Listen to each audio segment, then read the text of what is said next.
Hey guys, I'm Stephanie and this is Steph's Stove, and today we're baking up a great treat that can be wonderful for a snack, breakfast, or any time of day, and it is Hawaiian banana bread.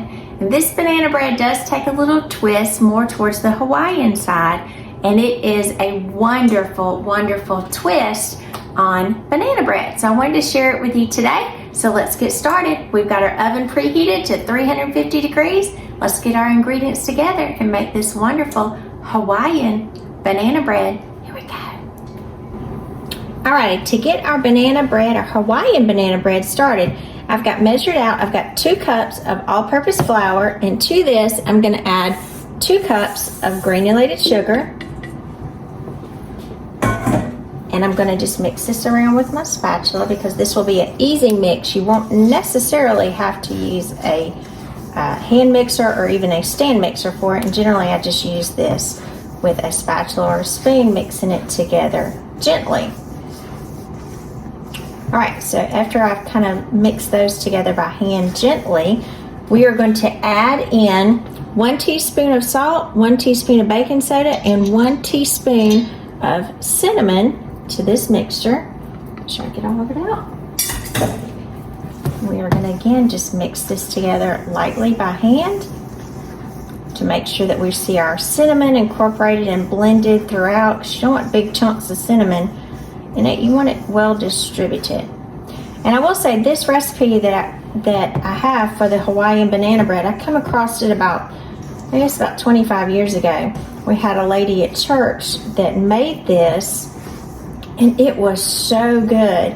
And I remember it was so delicious. I know when my daughter was born, I requested this for my baby shower, and she lovingly made it, and I thought it was just amazing because it's such a refreshing twist on banana bread. And for those of us that love banana bread, this is just a nice treat, and it is so yummy. I'm also going to add 1 cup of chopped pecans. And again, if you have a nut allergy or you just don't prefer pecans, I guess you could add walnuts, would probably be just as good, or you could leave the pecans and the nuts out altogether. So I'm just gonna mix these lightly. This will coat the pecans with the flour, so that way all of the pecans and the dry mixture, so the pecans won't just fall to the bottom of the bread. They'll be distributed throughout. All right, so we have that mixed together well. So I'm gonna move that to the side. And then in another bowl, I have 4 bananas that were overripe, I would say. These are 4 overripe bananas. And if you watched me before, I'm a really big fan of when you have bananas and you really can't eat them and they start getting the good spots on them, and you know that's about the time that they're perfect for banana bread. If you're not able to make it then, just throw them in the freezer and let them freeze. They'll come out perfectly. These I had in the freezer, and you see they just come out beautifully. And just let them thaw under running cool water for about 10 or 15 minutes, and they're just perfect. So again, it's 2 cups of mashed bananas, and you don't have to do much to mash them when they come out, when they're frozen and come out of the freezer like this. And 2 cups will equal about 4 medium-sized bananas. So I'm going to put my bananas in the bowl here. And to our banana mixture, I'm going to add 1.5 cups of oil. You can use whatever oil you prefer. I think this was Crisco that I used. So whatever your favorite type of, and this bread is extremely moist from the banana mixture and the amount of oil in it. It does not contain any butter, so that's a good thing if you're out of butter, or you're just low on it, or you just don't like to bake with it. The oil will make it extremely moist. So I'm going to kind of blend this together, and then to this we are going to add 3 eggs. So I'm just going to kind of beat these together lightly. And these were my eggs from a friend of mine that she gave us at Christmas. I had a few left over, so it's perfect for these recipes. These were her chickens, where they started producing lots of beautiful eggs, and you can see those gorgeous yolks in there from those. farm raised. Truly, these are free range chickens. She lets them run all over her yard, and they make some amazing eggs. Again, I'm just going to kind of mix this. You can see by hand until I'm incorporating it. And again, it's such a delicate cake, you do not have to use a mixer to do this. Now, you can say, okay, that looks like basic banana bread, but I don't understand where the Hawaiian mixture comes in. To this, we are going to add, and this is 8 ounces of crushed pineapple. I'm going to drain it. So you do need to be sure to get the extra juice out of it. And I'm just gonna, with my hand, just kind of mash this down. If you were doing this on your own, you could kind of do this in advance and the weight of it would pull it down. So this is gonna add just such a great twist to this banana bread. And it's just gonna be incredibly, incredibly moist. And I guarantee you, once you try this, you will be crazy about this Hawaiian banana bread. It is just delicious. Just going to try to get as much as I can. You don't have to get every drop of it, but you do want as much as you possibly can because you don't want that excess amount of liquid in there, because we do have a good amount of moisture from our oil. Okay, so that's about all of it. And you can see I did render quite a bit of juice, and I'm going to save this. Put my pineapple mixture in here and kind of thoroughly work to see that it's incorporated, because again, we don't want any chunks of pineapple right in the middle of it. And it's not overly pineapple-y, I will say too. So the first time that you try it, you'll be like, oh, that's going to be a strong pineapple flavor. It's not. It's actually kind of delicate, and when you eat it, you're like, what is that flavor that's in there? It is just delicious. Yummy. All right.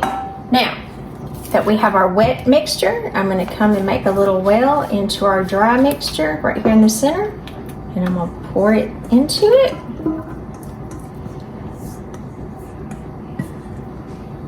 Move that back to the side. And we are going to just kind of blend to incorporate these two together.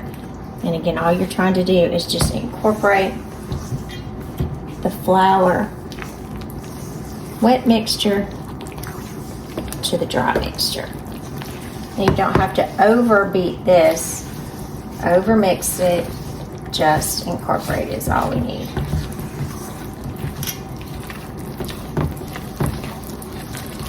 Isn't that pretty? And see, always blend from the bottom, pull it up. That way you're sure that your mixture is well incorporated. Because the last thing you want to do is get ready to pour it out and find a big glob of flour in there. So work through here. And again, this such a good bread. Hawaiian banana bread.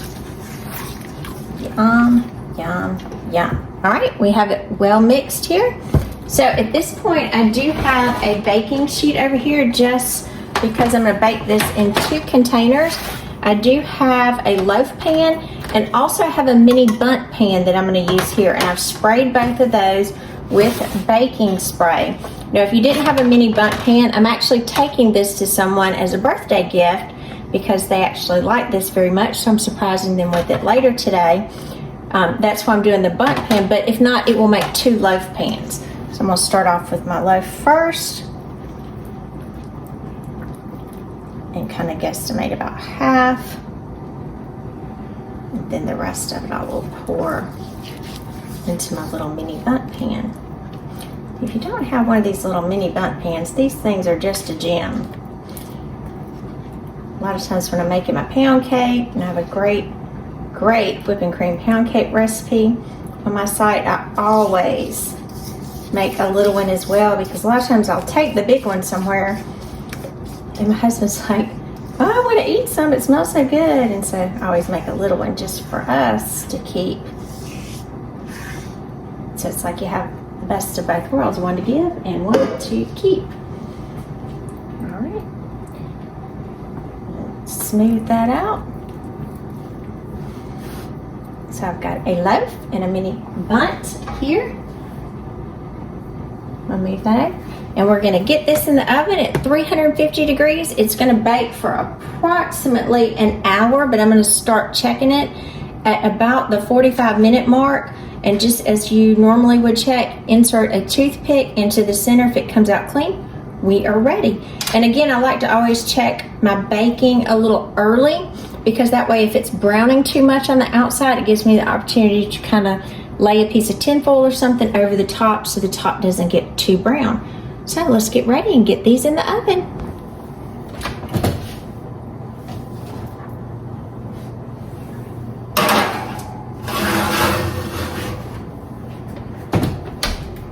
Set a timer.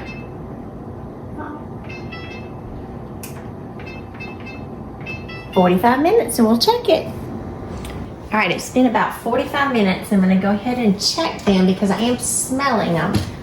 Ooh, gracious, look how pretty they are. And usually when you can smell them, they're getting close to being ready.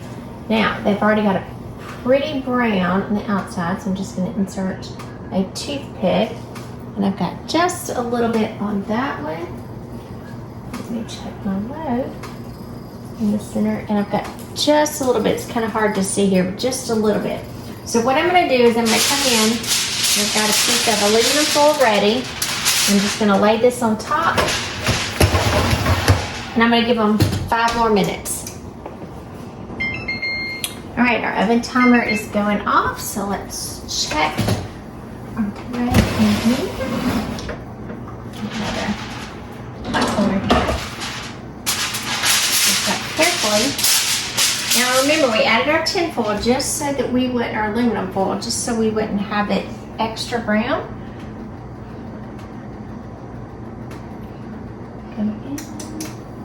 And again, we're much better at this point. So let's check this one. And we are clean. I'm gonna check in a couple of different spots.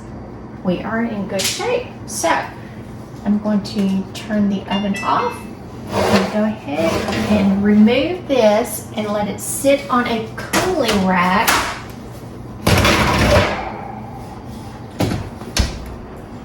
And in just a few minutes, I'm gonna let it sit on this rack for about 10 minutes. And after 10 minutes has passed, then I'm gonna come in, look how pretty both of those are. Then I'm gonna come in and I'm gonna take these off of the baking tray because the baking tray is also warm and it'll continue to bake for a few minutes. And then I will let those completely cool on the wire rack. All right, these have cooled significantly, so I'm gonna go ahead and I'm gonna turn them out onto a dish. So let's, actually, I'm gonna kind of hold this a little bit and, whoa, as you can see, it just pops right out. It is so moist. And likewise, with the one that's in our mini bundt pan, I'm actually gonna invert this and flip it. Wait for that sound. There it goes. Isn't that a pretty little cake? And like I said, this one is going as a gift. So I will be taking this one a couple of hours to someone as a birthday gift. Aren't they beautiful? I'm Stephanie and this has been Steph's Stove, where today we made a wonderfully moist and super delicious Hawaiian banana bread. Makes a wonderful twist on traditional banana bread, adding that little bit of pineapple and that wonderful Hawaiian twist to it. Now, in the video, and I marked in there also, don't forget to add 2 teaspoons of vanilla. I actually added it off camera. I got ahead of myself in creating the video. Sometimes that happens. But make sure you do add it. I added it off camera as well. So, enjoy this with your family. As I said, this I'd made it in 2. It will make 2 loaves, or you can do it as I did in 1 mini bundt. and then 1 loaf as well. This mini bundt is going to my father-in-law. Today is his 82nd birthday, and I'm taking this to him as a gift shortly. So do enjoy this with your family. Remember, give us a thumbs up, click that subscribe button, and remember, Steph Stove, we're making memories 1 dish at a time. And right now I'm fixing to slice this loaf so we can see what it looks like. It is super moist. Super moist and delicious. Look at this. Yum, yum. Isn't that delicious? It's like screaming for some coffee, isn't it? Mmm.